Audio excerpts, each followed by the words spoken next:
Assalamualaikum warahmatullahi wabarakatuh. Alhamdulillah rabbil alamin. Allahumma shalli ala Muhammad wa ala ali Muhammad. Pemirsa Khilafah News dimanapun Anda berada, salam jumpa kembali bersama dengan saya Aziz Rahman di program Kabar Petang, edisi Rabu 15 Juni 2022. Insya Allah beberapa menit ke depan kami akan menemani Anda mencermati dan menelaah berita paling menarik dan paling populer hari ini bersama narasumber yang kompeten di bidangnya dan tentunya dari sudut pandang Islam. Baiklah pemirsa, inilah Kabar Petang selengkapnya.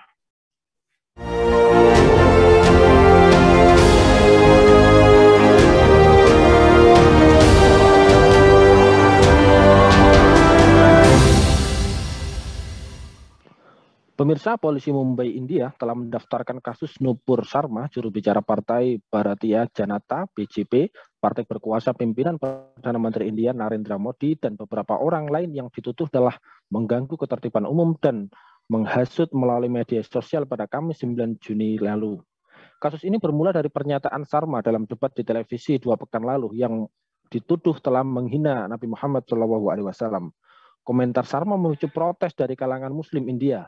Beberapa negara berpenduduk Muslim terbesar seperti Indonesia, Malaysia, Pakistan, Qatar, Arab Saudi, Iran, dan Afghanistan juga melayangkan protes dan menuntut permintaan maaf dari pemerintah India. Diplomat India menyatakan bahwa komentar Sharma tidak mencerminkan sikap pemerintah dan hanya pandangan pinggiran. BJP juga memecat Sharma dari partai pada hari Ahad 5 Juni yang lalu. Menurut BBC, BJP menyebut pernyataan Sharma telah menghina atau merendahkan setiap sekte atau agama. Melalui Twitter, Sharma kemudian mencabut komentarnya tapi mengklaim bahwa pernyataan itu sebagai respon atas penghinaan terhadap dewa-dewa Hindu yang mengacu pada sengketa atas Masjid Gyanvapi. Nah, pemirsa, mengapa kekerasan terhadap Muslim di India terus saja berulang? Mengapa India kerap mengeluarkan kebijakan dan maksud kami mengeluarkan kebijakan yang bernuansa anti-Islam, dan kira-kira apa solusi untuk menolong umat Islam di India? Pemirsa, untuk membahasnya kami telah terhubung dengan Bung Hasbi Aswar, beliau dari Geopolitical Institute. Kita sapa dulu beliau. Assalamualaikum warahmatullahi wabarakatuh, Bung Hasbi. Assalamualaikum warahmatullahi wabarakatuh. Alhamdulillah. Bagaimana nih kabarnya Bung Hasbi? Sehat, Bung? Sehat, Bung Aziz. Alhamdulillah. Alhamdulillah. Baik, langsung saja nih Bung, menyikapi terkait dengan protes terkait komentar politisi dari India nih, dari partai Bharatiya Janata atau BJP, yang kemudian melalui komentarnya ini kan menghina Nabi Muhammad SAW, dan waktu demi waktu respon dari komentar tersebut makin memanas. Bahkan dampak dari hal tersebut membuat juru bicara dari BJP Nupur Sharma ini menuai kecaman dari berbagai macam komunitas Muslim di seluruh dunia. Nah, melihat terkait dengan hal tersebut ini, mengapa Islamophobia ini terus saja berulang dan terus saja terjadi di India ini? Mohon komentarnya ini, Bung Hasbi. Baik, Bung Aziz. Bismillahirrahmanirrahim. Alhamdulillah, salatu wassalamu ala Rasulillah wa ala alihi wa ashabihi ajma'in, amma ba'du. Sebenarnya bibit-bibit Islamophobia di India itu sudah muncul puluhan tahun yang lalu ya, Bung Aziz ya. Dengan munculnya kelompok-kelompok sayap kanan. Ada namanya RSS gitu ya.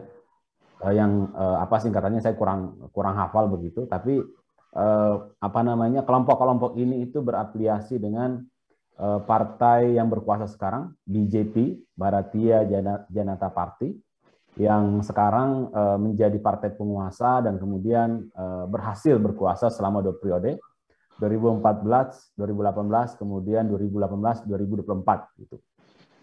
Kemudian Perdana Menterinya adalah Narendra Modi. Nah, di masa 2 periode ini itu adalah masa di mana kelompok-kelompok sayap kanan itu mendapatkan panggung sebenarnya.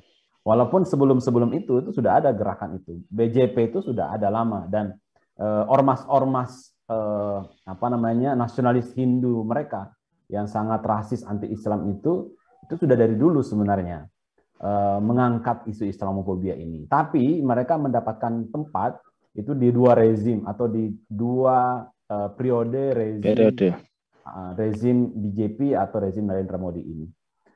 Nah, itu yang terjadi. Jadi sekarang Islamophobia itu mendapatkan backing kekuasaan di India. Itu satu poin. Yang kedua adalah mengapa Islamofobia ini mendapatkan panggung sebenarnya salah satunya adalah begini, isu Islamofobia ini 2014 itu sebenarnya belum menjadi isu yang terlalu semarak begitu ya, belum menjadi isu yang terlalu besar. Tapi ada yang menjelaskan bahwa isu Islamofobia ini adalah isu yang sengaja didesain oleh pemerintahan Modi bersama para pendukungnya untuk mengalihkan perhatian masyarakat terhadap kegagalan pemerintah Modi di dalam mengurus rakyatnya. Sebenarnya Modi itu menjadi seorang pemimpin itu terpilih karena sikapnya yang dianggap merakyat, peduli terhadap rakyat kecil, dan dia memang terpilih dalam kondisi India yang sangat buruk, ekonomi yang buruk, pengangguran yang meningkat, kemudian harga-harga mahal, lapangan kerja susah, dan itu yang menjadi janji-janji Modi.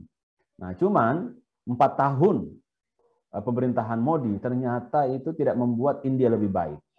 Nah, tapi karena ini bicara politik pragmatis dan Modi masih ingin berkuasa, sehingga cara untuk membuat dia terpilih kembali adalah dengan menutup kegagalannya dengan mengangkat isu-isu yang sifatnya sentimen identitas atau sentimen nasionalistik. Begitu. Nah, itu yang akhirnya membuat Islamofobia itu menjadi semakin meningkat karena ada pembiaran-pembiaran, ada narasi-narasi yang diciptakan oleh para pendukung Modi dan partai BJP yang memang itu mengarahkan kepada kekerasan dan kesewenang-wenangan kepada Muslim. Kita bisa lihat, Bung Aziz misalnya, bagaimana sampai 2019 sampai hari ini itu sudah ratusan orang Muslim yang diperlakukan sewenang-wenang, dipersekusi itu hanya karena mereka misalnya menjual daging sapi, membawa daging sapi. Baru 2 hari kemarin saya melihat di media sosial ada anak muda yang habis dipukuli masuk rumah sakit karena membawa daging sapi begitu. Dan ratusan orang lainnya sudah terjadi seperti itu. Belum lagi masjid-masjid yang diambil alih, masjid-masjid yang diambil alih oleh kelompok-kelompok sayap kanan Hindu karena dengan alasan itu adalah bekas kuil mereka misalnya. Terus ada rumah-rumah umat Islam yang digusur.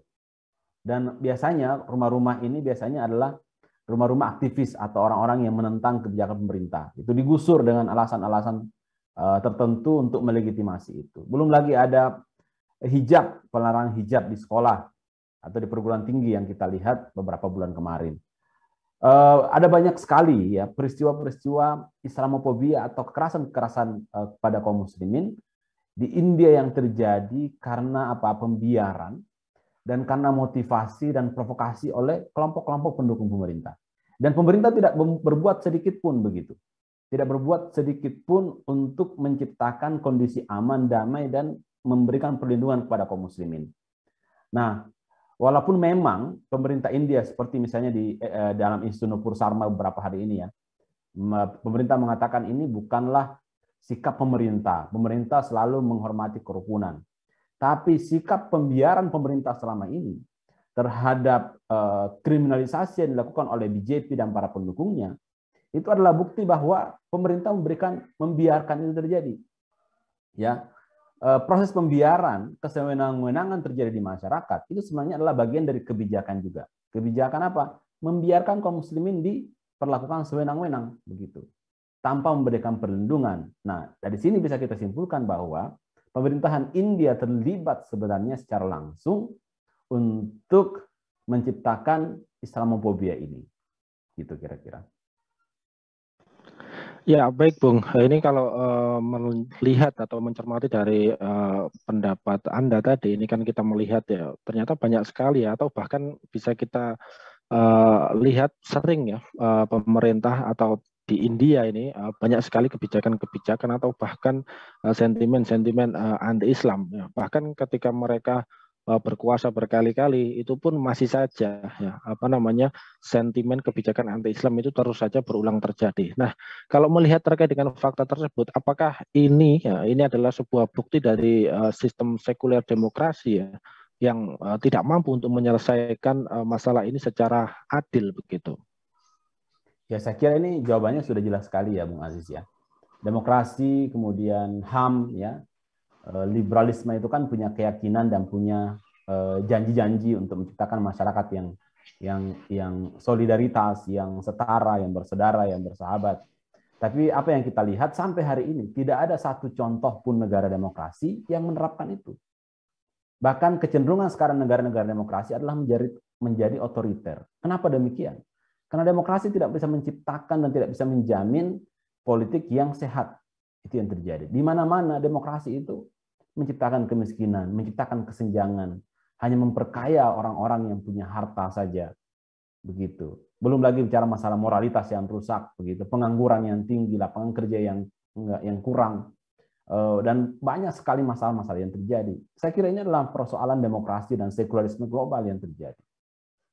Dan saya kira ya betul sekali bahwa ini adalah kegagalan dari sistem sekuler yang ada sekarang yang menjanjikan kebaikan dan bukan hanya kepada umat manusia secara umum, tapi juga kepada kaum muslimin. Kita bisa lihat di semua benua Asia, Afrika, benua Amerika, Australia, Eropa, tidak ada satu contoh pun negara demokrasi yang bisa memberikan jaminan kehidupan yang layak kepada manusia.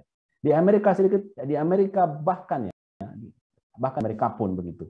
Ada banyak dokumenter yang bisa kita lihat dari media-media terpercaya yang menunjukkan itu, bagaimana banyak orang yang hidup di jalan, bagaimana orang itu disita hartanya, disita rumahnya karena tidak bisa membayar utang di bank misalnya. Pengemis di mana-mana, di Eropa, di Amerika. Saya kira ini adalah bukti bahwa sistem ini tidak bisa menjamin kebaikan kepada masyarakat. Termasuk India. India ini adalah negara demokrasi terbesar di dunia, gitu, sejajar dengan Amerika Serikat, gitu. Termasuk Indonesia saya kira juga ada di sana. Tapi apa yang terjadi? Demokrasi tidak bisa menjamin itu semua, gitu. Tidak bisa menjamin kehidupan yang layak, kehidupan yang baik buat umat manusia, khususnya bagi kaum muslimin. Ya, apalagi kita bicara mengenai kaum muslimin ya, Bung Aziz ya. Sebelum India ini kan ada Rohingya yang luar biasa dibantai begitu. Kemudian ada Xinjiang, Palestina sudah hampir 1 abad, gitu. Belum lagi Muslim di Afrika, bahkan ada yang sampai dibakar di Afrika Tengah itu misalnya. Ada yang bahkan katanya dimakan gitu dagingnya. Nah, itu kan sangat mengenaskan sekali. Belum lagi bicara mengenai ajaran-ajaran Islam yang dinistakan, dihinakan. Nabi Muhammad SAW, Al-Quran diperlakukan sedemikian rupa, dihinakan gitu. Tapi kita tidak punya kemampuan apa-apa. Kenapa? Karena memang kita dikuasai oleh rezim kekuatan global, rezim politik global yang memang berpihak kepada musuh-musuh kaum muslimin. Nah, oleh karena itu saya kira ini menjadi sebuah tamparan keras buat kaum muslimin untuk jangan hanya bersikap lemah, apalagi jangan cuma sekedar berteriak dan protes saja. Harus ada tindakan yang jauh lebih dari itu. Ya, baik Bung. Ini merespon terkait dari pernyataan penghinaan pejabat India. Ini kan kita melihat di beberapa negeri-negeri Muslim ya, yang di Timur Tengah seperti Arab Saudi, Kuwait dan Bahrain. Ini di sana juga terjadi seruan untuk boikot produk-produk dari India sebagai bentuk respon penghinaan terhadap Nabi Muhammad SAW. Nah, untuk melihat atau mencermati terkait dengan langkah yang diambil di beberapa negeri Muslim Timur Tengah tersebut, apakah langkah ini termasuk yang efektif begitu untuk agar kejadian yang sama tidak terulang lagi, atau seperti apa ini seharusnya yang diambil oleh umat Islam? Ya, yang pertama adalah ini sebenarnya menurut saya bukan langkah yang betul-betul karena kepedulian terhadap kaum muslimin dan ajaran Islam ya. Saya kira itu yang harus kita catat pertama. Kenapa? Karena publik dunia tahu bahwa sekarang dunia Arab itu sedang mesra-mesranya dengan Israel. Saya kira adalah suatu hal yang mudah untuk kita lihat begitu. Israel ini siapa kan? Israel ini penjajah yang sudah membunuh kaum muslimin setiap harinya gitu. Tapi ternyata bermesraan. Jadi ketika umat Islam misalnya di seluruh dunia, anggota-anggota OKI itu misalnya, termasuk OKI itu melakukan kecaman terhadap India, maka menurut saya itu bukan sesuatu hal yang serius begitu, ya, bukan sesuatu hal yang serius. Karena bukan serius, maka tidak mungkin diharapkan ada hasil yang bermanfaat untuk umat Islam. Itu satu. Yang kedua adalah kecaman saja, seruan-seruan boikot saja, bahkan boikot sekalipun misalnya, itu bukanlah solusi terhadap persoalan ini. Dan ini sebenarnya kan apa ya, sikap-sikap yang sudah pernah dilakukan oleh pemimpin-pemimpin kaum muslimin sebelum-sebelumnya di era Emmanuel Macron 2020, pernyataan yang menistakan Islam juga misalnya. Itu pun ya pemimpin-pemimpin kita itu kan memilih-milih ya. Kalau yang melakukan itu mungkin bukan negara besar, itu ya mau atau berani untuk bersikap. Tapi kalau yang melakukan itu adalah negara-negara besar, maka ya diam saja gitu.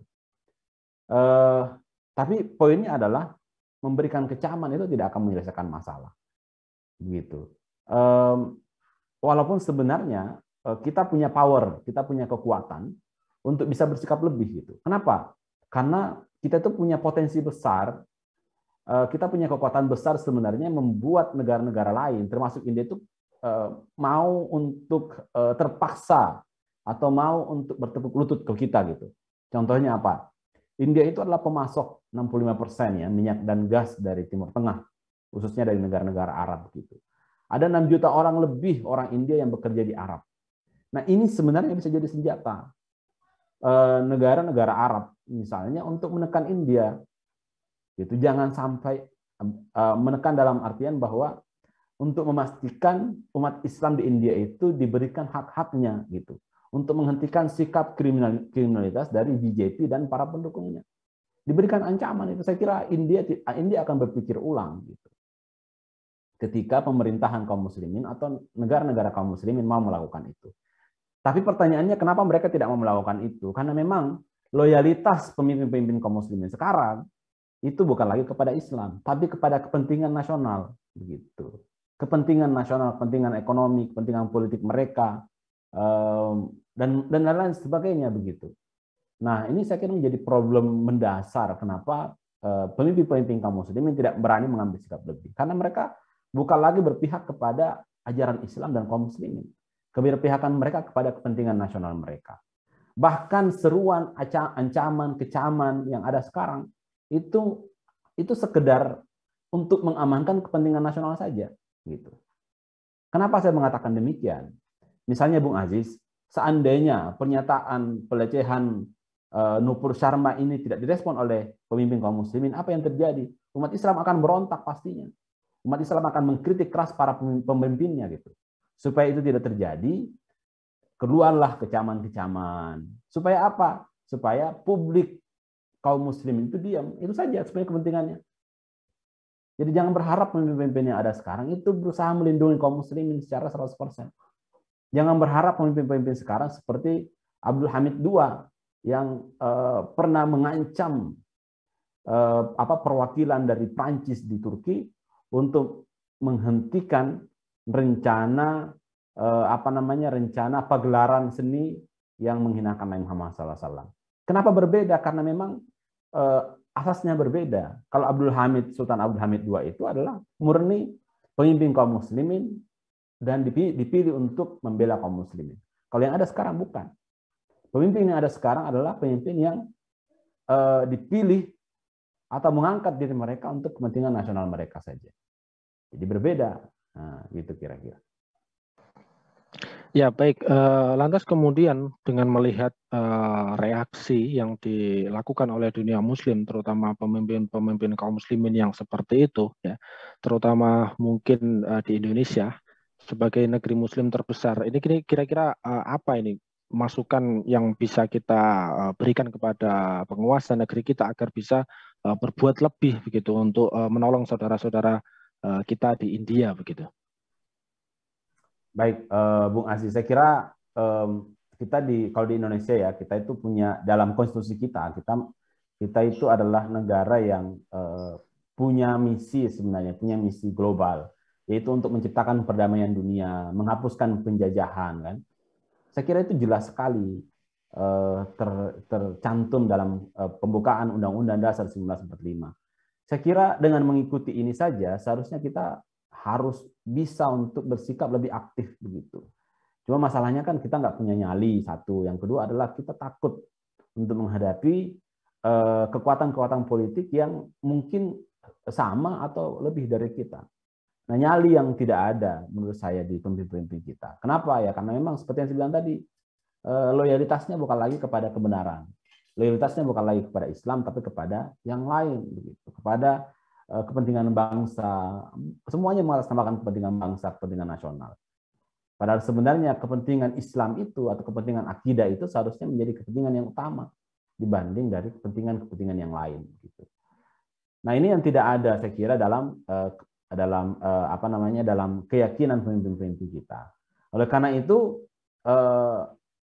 tapi kita masih punya peluang, Bu Aziz, saya kira ya.